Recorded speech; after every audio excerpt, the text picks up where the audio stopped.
out of this.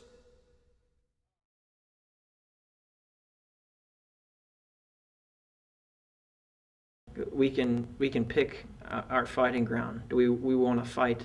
Do we want to fight terrorism closer to its source, or do we want to fight it here on our home soil? I think that's why we do what we have to do. I am 18. I will be 19 in February. I graduated high school in May. I knew that I might be deployed. I didn't know it was going to be so soon. I thought maybe I could at least get some college under my belt, but it didn't turn out that way. I think the hardest part, to tell you what, going back, the hardest part was actually leaving, getting on that airplane at the airport in Charlotte, North Carolina, leaving family and thinking, be a year. Yeah. You don't really realize how good things are in America until you go somewhere that doesn't have the same, you can't do the same things. Like, just being able to drive around the city it seems like a privilege being home. So there were a lot of factors. I felt like I supported the war, and if I did, I should put my money where my mouth was. Anyway, people thought I was crazy then and now, but anyway, I called and told them I was giving up my deferment. Within a week or two, I got orders to that area of the world. I left a 3.5-year-old daughter with Linda, and didn't see her but one time during that whole year. I came home on leave one time. Yeah, it's one of the toughest things you can do. I know there are soldiers in Iraq right now who have kids back here they haven't seen in a long time too, and I can identify with that part of it. And he applied and he was accepted. He joined the Guard, and for some odd, strange reason, he chose 11 Bravo, which translates into Infantry. As we are here today in a place where I grew up fishing and hunting and carousing the banks of Rocky Creek, little would I realize that growing up as a youngster that this would probably be something that would be advantageous to me because I ended up being a grunt, 11B40, and that meant I was in the infantry and I was in the jungles of Vietnam along with thousands of other young men as well. I don't want to go, honestly, but I know that God wants me to go. I know He has a plan for me. So I'm going to take advantage of the situation and use me being over there for God, whether it be to talk to some little Iraqi boy about Jesus, or talk to a sergeant in my platoon about Jesus. I have no idea what it's going to be. I know He's going to use me over there, and I just accepted that fact. And I just know that I'm going to be leaning solely on Him, and that's pretty much all I can do. So. But not many of the infantry guys extended, because the life expectancy at that point in time for somebody walking point or carrying a machine gun or was like 7 to 10 days. So I was up against some tremendous odds, and from the very beginning to the end, I had no intentions of extended based on the MOS that I had during that branch of service. The real purpose of maybe why we became involved in Vietnam, and that's sort of a long story to go into. I have my ideas and my thoughts, and I think in the beginning everything was on a positive note, because I think we wanted to offer basically freedom and a democracy to a country that didn't have that. Very similar to what we're doing in Iraq. There's a similarity, not in the war structure, but I think that's something that we wanted, and it became we became basically into a political war, I think, in Vietnam. I pray to God that we do make a difference, that our footsteps do make a difference over there for democracy. I probably came as close to getting killed, I think, probably my first 2 weeks in country. It was very real, 2 plus 2 equal 4, If you don't take care of yourself, you're going to get killed. Sometimes if we were lucky, only 2 or 3 of us would get killed in a firefight, because those firefights sometimes would last 15 minutes and sometime all day.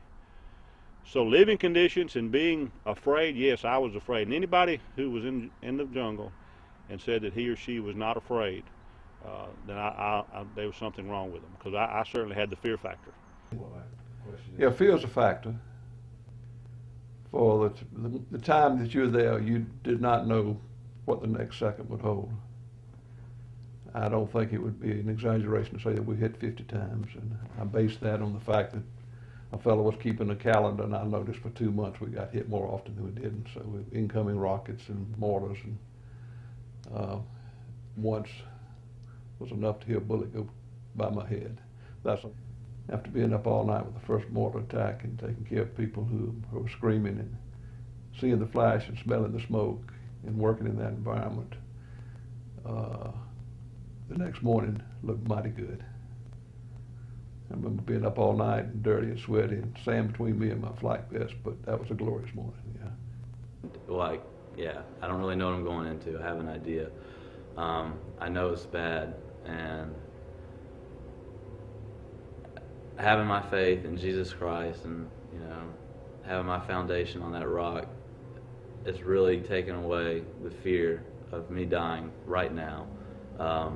When I get over there, I'm sure things will be a lot different, but right now he's just really giving me a peace about it. Since being in Rakate every day, not just once a day, but multiple times a day, I'll pray, not just for my safety, but I really pray for the safety of those that are around me, and especially the ones that I love over there. You had all kind of conditions from the morning to night. You had rain every afternoon. About 4 o'clock it rained. During the monsoon season, it rained almost 24/7. You had the varmints in addition to the Viet Cong to deal with, and the North Vietnamese that you had to deal with. You had to learn to live with leeches and snakes and all the other varmints that people not really aware of. And you had to pull guard duty at night, and a couple hours every night. And you slept with one eye open and the other eye barely closed. So many people became involved with drugs and alcohol, and they were both readily available, especially when you were back in base camp. Drugs were available all over Vietnam.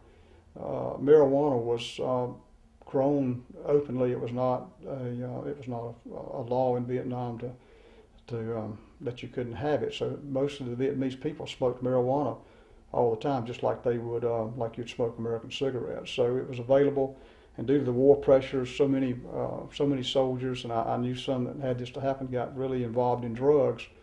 And I look back on that experience though as a great failure in my life, not as a great victory. Not because we eventually basically lost that war, but because I had a whole bunch of guys with whom I had a great deal of influence that I just didn't exercise any leadership in the spiritual area, and especially drug addicts. We had lots of drug addicts over there, and I was the medical officer in charge of the rehabilitation program, the amnesty program we called it. And what a great opportunity. Today I'd fall all over myself for an opportunity like that, to sit down and talk to those guys one-on-one. I had to talk to each one of them periodically about how they were doing with their drug habit. And never once did I mention the name of Jesus Christ to any of them. And I look back on that, and I know the Lord's going to call me to account, because I didn't take seriously the responsibility to tell them what the real answer to their problem was. But it was not a high point in my faith. Maybe it was a survival technique. Within a split second, you knew that you could shoot and kill somebody, and that you didn't want to be killed. By the time you left, you not only could kill somebody, you would try to, if you could. You know. So it was a very down to basics experience. My faith returned after that. One of the questions I get a lot of times, Jack, is did you kill someone? And unfortunately, I have to say yes to that. But you have to couch that in the frame in which you were. It was either you or that person. Now, I did not go into villages and mutilate children or families and do those kind of things. But when you're on a patrol and someone's shooting at you and you have to fire back and respond, unfortunately, sometimes your bullets, you could tell and knew when that happened. And that was not a good feeling. It's something you learn to live with. And I'd been taught to do things that I had to do as far as physically and of things that shouldn't happen, you know. And I guess I'm sort of being around the bush, but if you had to shoot and kill people to save your life or other people, you had to do that. You have to, I think, readjust your Christian life to maybe look back and maybe actually have to ask for forgiveness for for things that you did. I think with children, it was awful hard for me to really explain to my children about Vietnam and what took place. And War is insane. With the first hostile fire, you realize that this is crazy. There's somebody out there trying to kill me. And in response, I'd like to go after them, The role of a soldier is to do what the civilians have instructed him to do with their vote as part of our policy, and I think we need to be very careful about that. I don't think the Vietnam soldier received the proper recognition. I don't think the press then or since then has portrayed it correctly. I think the press was very manipulative. They've created a false history. I don't see the movies. I don't want to lose my accurate memory of what happened there.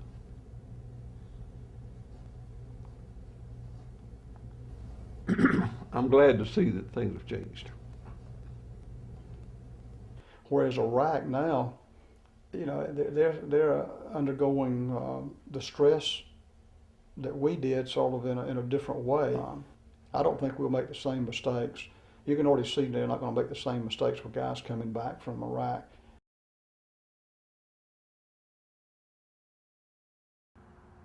When I came back to Travis Air Force Base in Oakland, there were people standing all upside this chain link fence. And I said, oh, great, they're here to welcome us, and I knew my family wasn't going to be there. But when I got closer to it, we departed off of the plane and was walking back toward, we didn't have the big luxury of connecting to the terminal and coming back in and that kind of stuff. But these people were hollering and jeering at us, and they were throwing rocks and, spitting at us as we sort of walked through a little runway. And I thought, how terrible this is.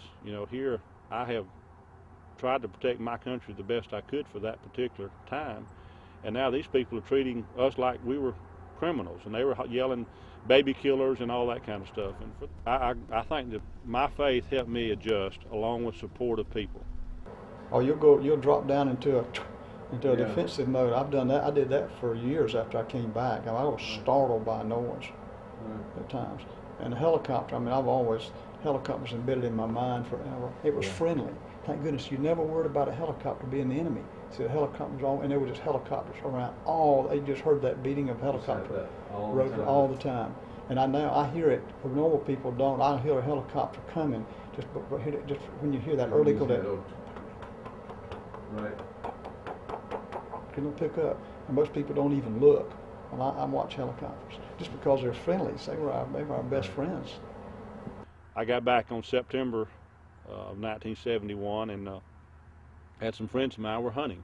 They had a dove hunt for those who like to hunt dove, and they invited me to come. And I went over and took my shotgun. My dad and I went over, and we were standing around, and dove season opened about 12 o'clock, and it was a cold day, and had some 55-gallon drums sitting around, and they were warming those, and people began to disperse out, and we're going to get set up on their stands and go hunting. And all of a sudden, gunshots were fired behind me, and I immediately turned and was on the ground, laying in the prone position with my shotgun facing in that direction. Didn't have any ammunition in it, but I didn't even have my finger on the trigger to fire, but I knew there was something happened behind me that I wasn't prepared for, because that's what you had to do to survive in the jungle. You had to react, and sometimes those reactions were deadly, and sometimes they were not. But I politely got back up, and nobody really snickered or laughed at me, and they knew that what had happened, and I dusted myself off, and I talked for a few more minutes, and I told my dad, I said, let's go home. I said, I had visited with my friends, but I knew that shooting at doves coming over me was not something I really wanted to do at that point in time.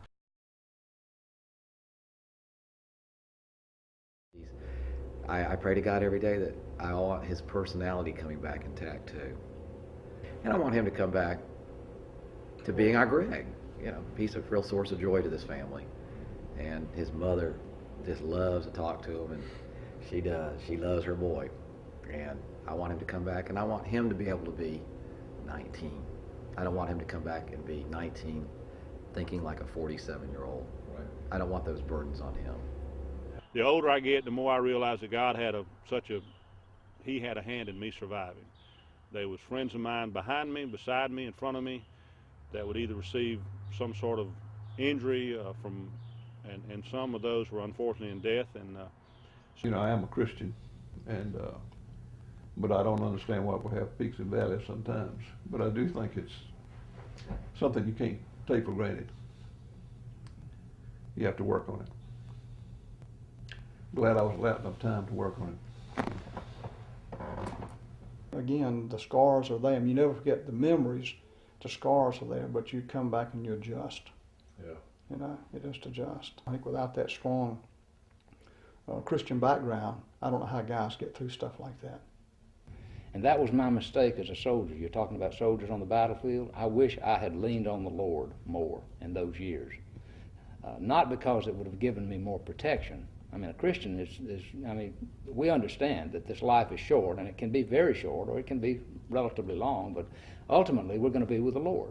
So it really doesn't matter if you, in the cosmic scenario, in God's overall picture, it doesn't matter if you die at age 19 of a bullet in war, if you're a Christian, or if you live to be 99, you still have a stewardship over a section of life that God has given you.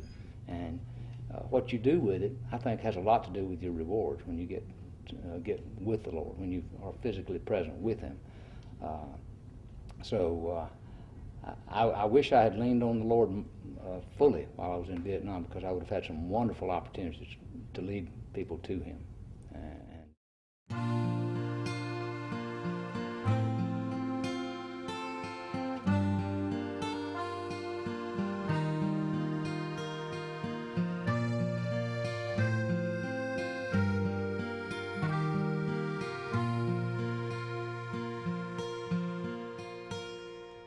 I put away the groceries and I take my daily bread. I dream of your arms around me as I tuck the kids in bed. I don't know what you're doing, and I don't know where you are, but I look up at that great big sky, and I hope you're wishing on that same bright star. And I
So please